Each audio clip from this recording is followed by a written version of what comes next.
Hello, hello. So today I'm back with a new video, and today I'm going to be covering a phenomenon that I've been noticing in a lot of media that I kind of find funny, and so I thought I'd make a video about it, which is the concept of aliens, or more specifically, whenever the author of a story kind of runs out of topics to talk about, I think they always introduce aliens into the mix. And this happens way too often for it to be a coincidence. And so first, I thought I would kind of illustrate a few examples of this, and then go over my thoughts on why I think this happens. So, I think the most obvious example that most people would be familiar with is probably superhero stories, right? So if you think back kind of to the early superheroes, they're all protecting people from very like street level crime, right? So whether it's like just like random street thugs or evil businessmen or crazy people like the Joker, a lot of these stories kind of all revolve around rescuing people, saving people from threats that you might find in everyday life, and that's kind of where the concept of a superhero first came from, right? And so even in the early Marvel movies, Iron Man is basically fighting an evil version of Iron Man. Captain America is fighting the Nazis, and Thor is kind of a different story because he's already a god. But again, he's basically fighting people on the same level as him. But beyond a certain point, they all start to fight aliens, and aliens kind of start to become the main focal point of the entire story, right? So I'd encourage you to watch the early Marvel movies and the more recent Marvel movies.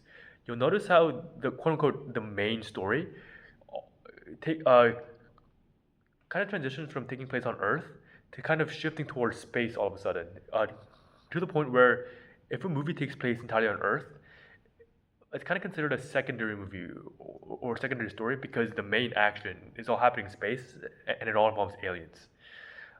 Which sounds very obvious now, but it's a very non-obvious choice, right? Given how these movies started, it would have made sense for them to kind of continue on this path of like fighting very street level crime. But for some reason, it always has to extend into space and extend into aliens. Um, DC, the main rival of Marvel, basically is in the same boat. So the early kind of DC stories, like Batman, he's always fighting like very street level crime. But eventually, even Batman, his main kind of threat is this guy named Darkseid. For those of you who don't know, Darkseid is basically a gray version of Thanos. He's like an evil alien. Or more accurately, I guess Thanos is a gray version. Thanos is a purple version of Darkseid because I think Darkseid was first. But again, even Batman and the Justice League all devolve into fighting aliens, and aliens kind of become the main villain and the main kind of focal point around which the story takes place. And another really kind of jarring example of this was in X-Men. So the X-Men film series it's basically about these people named mutants and who are born with these very special powers. And so most of the early stories are about like politics and discrimination and how the mutants are basically ostracized by society. But in the latest X-Men movie called Dark Phoenix, which I think was released 7 years ago now, the main villain is an alien all of a sudden. And I remember even like the X-Men community was very shocked at this because nothing in the previous movie had indicated the existence of aliens in any way, but all of a sudden, the writers felt the need to introduce aliens into the story for some reason. Um, so for superheroes, I guess you could kind of dismiss that as like, oh, that's just a thing that superhero movies do. They always kind of go from very street level crime to kind of this expanded threat of aliens. But I wanna suggest that this is not limited to the U.S. So if you look at a few Japanese manga, they also kind of have the same pattern. So I'll be talking about two manga mainly. I'll be talking about Naruto and Dragon Ball. Um, so Naruto, if you don't know, is a Japanese manga or comic series about ninjas, and that's the entire story, right? The main character is a ninja. All of his friends are ninjas. The main villains are ninjas, and so the first 80% of the story is basically just about ninja on ninja violence, right? So he fights an evil ninja, a group of evil ninjas, a, an evil an even more evil ninja that was controlling the evil group of ninjas, a dead ninja, a zombie ninja, so forth, right? Like the entire story is about ninjas. Um, but all of a sudden, in the final arc, by the way, spoilers, in the final arc of the story, it's revealed that all of this, like all these ninja techniques and like the founder of like the ninja way of life in general, was an alien. And so the final villain of Naruto is an alien. And so for some reason, the author decided that this whole ninja story was kind of too, I guess, earthly. And so the last 20% of Naruto is basically about these intergalactic fights with an alien, rather than like the ninja fights that made the series popular in the first place, which was very out of the blue, and there was no real reason for it to be an alien. But for some reason, the author decided to make it an alien. Um, Dragon Ball is another weird example of this. So Dragon Ball is another Japanese manga, and Dragon Ball is based on a Chinese classical novel. By the way, I made a previous video about Dragon Ball, right? So you can check that out if you want. But Dragon Ball is based on a Chinese classical novel, and so it's very heavily infused with like mysticism and folklore and fantasy and things like that. So the main character is this guy named Goku, who is based on this character called the Monkey King, right? So Goku is not a monkey, but he's basically a normal boy who has a tail, and that's considered very normal, right? Because it's a world full of like magic and witches and witches and wizardry and like very kind of fantasy elements. And so the first half of Dragon Ball is all about that, right? It's all about a mix of martial arts with kind of like folklore, mysticism, demons, fairy tales and things like that. But then, in the middle of the story, all of a sudden, it's revealed that Goku is not a mystical monkey creature, but he's actually an alien. And he's from a planet of people that are, they kind of look like him and that have tails. And so he's not like a magical creature like is in the original story, but he's an alien. And his arch nemesis, who's a demon, right? Which makes sense because it's a very kind of fantasy fairy tale series. It turns out that he's not a demon and he's also an alien. And everything kind of mystical and fantastical about that series is explained away by saying that they're just all aliens. Which again, it's a very odd choice if you think about it. But I think it just goes to show how common this pattern is, right? Like from the Avengers to the Justice League to X-Men to Naruto to Dragon Ball.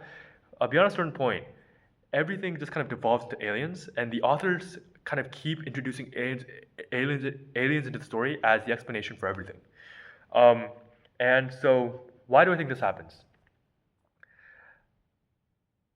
I think it's just an extended form of power creep. So power creep, if you don't know, is a concept that you always have to outdo the previous iteration, right? So the latest iPhone always has to be, the most powerful iPhone ever. The latest version always has to be the newest version ever. Um, so all these stories kind of start out very unique, right? Ninjas is a very well, the concept of a ninja world is a very unique concept and it's a very entertaining concept, right? And that's what made Naruto popular.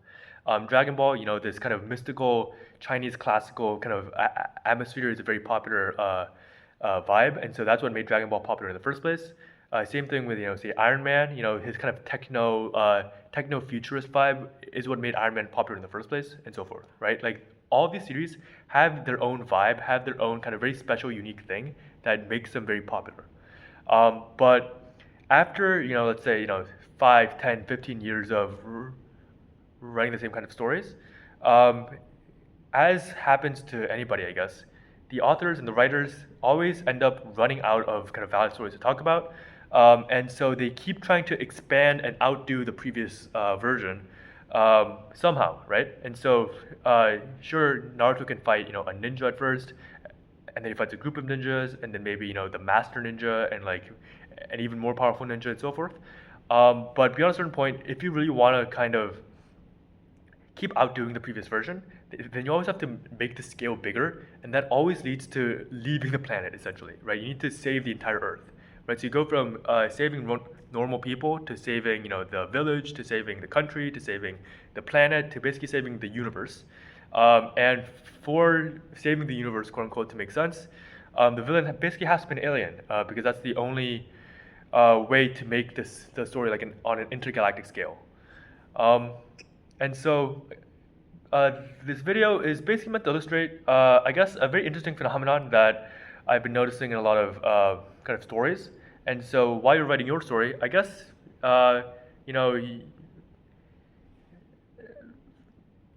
I guess the only moral is to basically keep in mind what makes your story special. And yes, you can add aliens if you want. That's kind of your choice.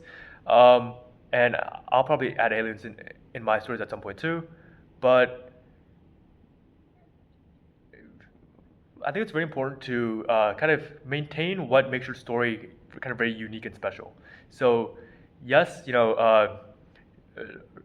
all these series were very successful, right? So for example, Dragon Ball actually became more successful after they introduced the alien concept. But Naruto, on the other hand, kind of fell off a cliff after they introduced aliens, right? So it's all depends on how you handle the situation as well. Um, but what was I gonna say? Sorry.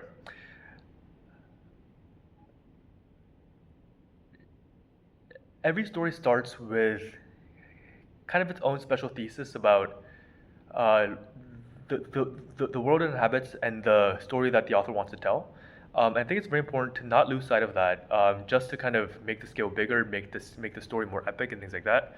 And so I would encourage all of you, kind of aspiring writers and aspiring storytellers, to kind of keep in track of that. Yeah, keep track of that, and not let kind of the hype of more and more and more take over the priority of writing a good story. So that's all for today. And I hope if you notice any more alien stories, then you can send them my way. All right, see you guys.